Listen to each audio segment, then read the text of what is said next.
असू दे. दुर्गमासूर यावेळी तुझा शेवट झालेला आहे आणि तुझे पंचप्राण गुटगुळत आहे. सांग रे, जर का तुझी शेवटची इच्छा असेल तर ती इच्छा पूर्ण केली नाही. माझी शेवटची इच्छा एकच, कित्येक असुरांची शिरकमला तू तुझ्या कंठी धारण केली. त्या शिरकमला या दुर्गमासुराचं शिरकमल याची गुंफण आणि चंद्र सूर्य असे या दुर्गमासुराच्या घातासाठी हे अक्राळ विक्राळ देवा तू धारण केलास. या तुझ्या रूपाला, होय तुझ्या या रूपाला या विश्वात काहीतरी महत्व राहील, काहीतरी नाव राहील, ही अखेरची इच्छा. तथास्तु, तथास्तु, तथास्तु.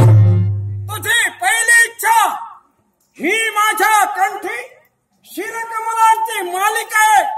या शिरकमलांच्या मालिकेत तुझ्या या शिरकमलाचं गुंफण असून माझ्या कंठी तुला स्थान होय.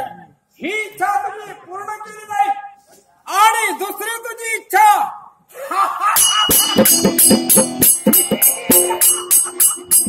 या माझ्या रूपाला चंद्र सूर्यापर्यंत संपूर्ण विश्वात महत्व राहिले पाहिजे अशी तुझी इच्छा आहे. मग आज जेव्हा शुंभ निशुंभासहित रक्तबीजाचा घात केला तेव्हा आदिमाया आदिशक्ती देवी पार्वतीने जो अवतार घेतला तो म्हणजे कालिका, कालिका, कालिका.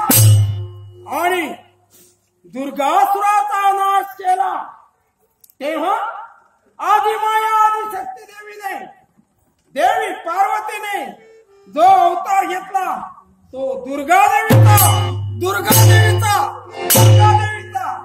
आणि तुझा घात करण्यासाठी